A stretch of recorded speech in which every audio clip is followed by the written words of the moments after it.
데오빌로여, 내가 먼저 쓴 글에는 물은 예수께서 행하시며 가르치시기를 시작하신부터 그가 택하신 사도들에게 성령으로 명하시고 성천하신 날까지의 일을 기록하였노라.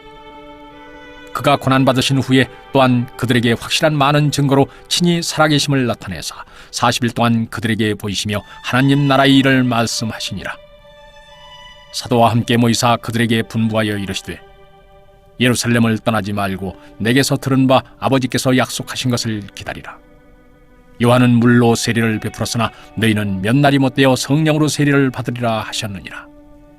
그들이 모였을 때 예수께 여쭈어 이르되, 주께서 이스라엘 나라를 회복하심이 이때니까 하니, 이러시되, 때와 시기는 아버지께서 자기의 권한에 두셨으니 너희가 알 바 아니요, 오직 성령이 너희에게 임하시면 너희가 권능을 받고 예루살렘과 온 유대와 사마리아와 땅끝까지 이르러 내 증인이 되리라 하시니라.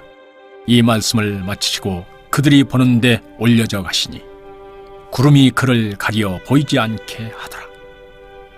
올라가실 때 제자들이 자세히 하늘을 쳐다보고 있는데 흰옷 입은 두 사람이 그들 곁에 서서 이르되, 갈릴리 사람들아, 어찌하여 서서 하늘을 쳐다보느냐? 너희 가운데서 하늘로 올려지신 이 예수는 하늘로 가심을 본 그대로 오시리라 하였느니라. 제자들이 감람원이라 하는 산으로부터 예루살렘에 돌아오니 이 산은 예루살렘에서 가까워 안식일에 가기 알맞은 길이라. 들어가 그들이 유하는 다락방으로 올라가니 베드로, 요한, 야고보, 안드레와 빌립, 도마와 바돌로메, 마테와 및 알페오의 아들 야고보, 셀로신 시몬, 야고보의 아들 유다가 다 거기 있어 여자들과 예수의 어머니 마리아와 예수의 아우들과 더불어 마음을 같이하여 오로지 기도에 힘쓰더라. 오늘부터 사도행전을 보게 되었습니다. 사도행전은 누가가 데오빌로라고 하는 로마 고위 관리에게 쓴 글인데요. 원래 누가복음과 한 권의 책으로 되어 있었습니다. 그래서 누가복음이 상이면 사도행전은 하라고 볼 수 있겠죠. 상에 해당하는 누가복음의 내용은 예수님의 탄생에서 시작해서 예수님의 죽음과 부활로 끝이 납니다. 그리고 사도행전은 그 부활의 주님이 어떻게 예루살렘과 유대를 넘어 먼 이방에까지 전파되었는지를 보여주고 있습니다. 1장 3절을 보면 그가 고난받으신 후에 또한 그들에게 확실한 많은 증거로 친히 살아계심을 나타내사 40일 동안 그들에게 보이시며 하나님 나라의 일을 말씀하시니라 라고 되어 있습니다. 부활하신 주님이 이 땅에 계시는 40일의 기간 동안 하나님의 나라에 대해서 말씀하셨다라는 것을 알 수 있습니다.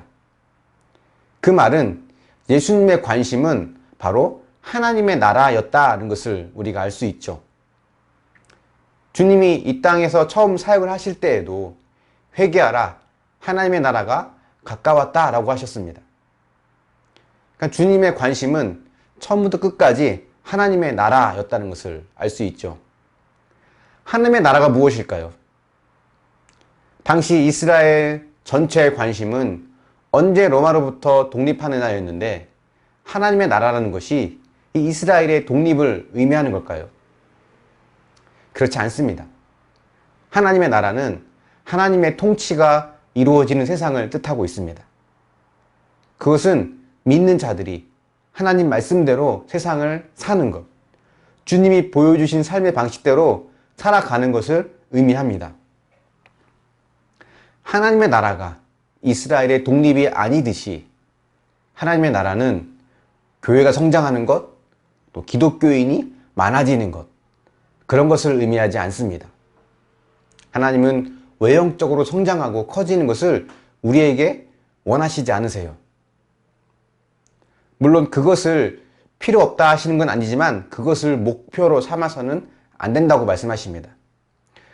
예수님이 보여주신 자기 부인의 삶, 좁은 길을 가는 삶, 이런 삶을 일상에서 살아내는 것이 우리가 하나님의 나라를 이 땅에 임하게 하는 삶의 방식입니다. 때론 힘들어도, 떠나고 싶어도 인내하며 자리를 지키고 하나의 말씀대로 살아가는 것, 그것이 내 삶에서 하나님의 나라를 이루어가는 삶인 거죠.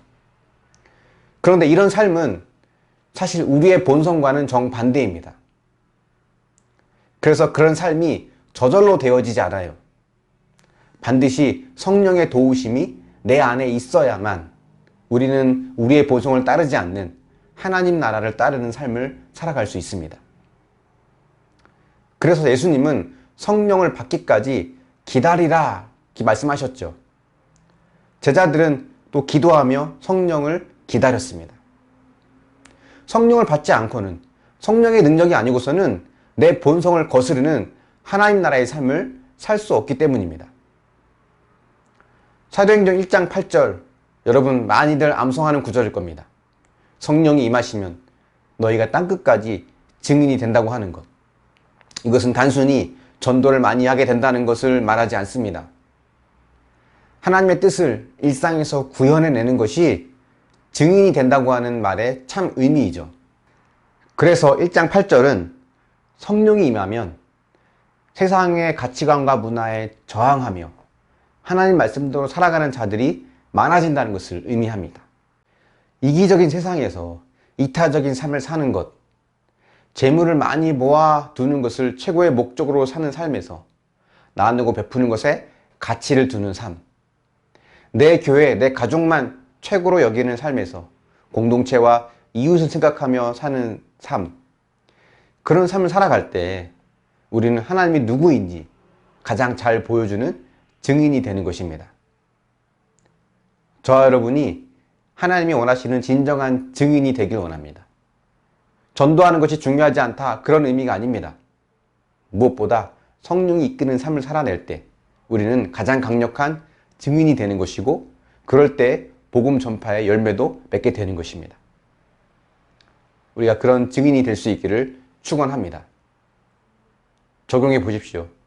떠나고 싶지만 기도하며 인내하면서 지켜야 할 자리는 무엇입니까?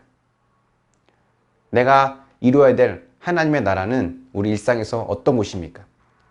세상과 다른 삶으로 증인된 삶을 살아내고 있습니까? 기도하겠습니다. 사랑의 하나님, 주님께서 이 땅에 오시면서 하나님의 나라를 말씀하셨고, 또 떠나시기 전까지도 하나님의 나라를 말씀하신 것을 보며 하나님의 가장 큰 관심은 이 땅에 하나님의 나라가 임하는 것임을 우리가 보게 됩니다. 주님, 근데 우리의 본성은 하나님의 나라를 이루기보다는 내 욕심과 내 욕망을 따라 내가 원하는 나라와 뜻을 이루고자 하는 마음이 있음을 고백합니다. 성령이 우리 안에 오셔서 내 마음을 만져주시고 능력을 더하여 주셔서 이런 우리의 본성을 따르지 않고 하나님 말씀과 하나님의 뜻을 따라가는 삶을 살 수 있도록 도우시고 인도하여 주시기를 원합니다. 무엇보다 우리가 진정한 증인이 되어지길 원합니다. 말과 혀로만 전하는 증인이 아니라 하나님 말씀대로 믿음대로 사는 삶을 통해서, 또 성령의 인도함을 받는 삶을 통해서 진정한 증인이 될 수 있도록 하나님 도우시고 인도하여 주시옵소서. 때론 떠나고 싶고 포기하고 싶은 삶의 자리에서 하나님께 나아가며 하나님을 의지하며 지키고 인내하는 것, 바로 그것이 그곳에 하나님의 나라가 임하게 하는 것임을 우리가 기억하고, 하나님의 인도하심 속에서 내가 맡겨진 그 자리를 잘 감당하며 살아갈 수 있도록 인도하여 주시옵소서. 감사드리며 예수님의 이름으로 기도합니다. 아멘.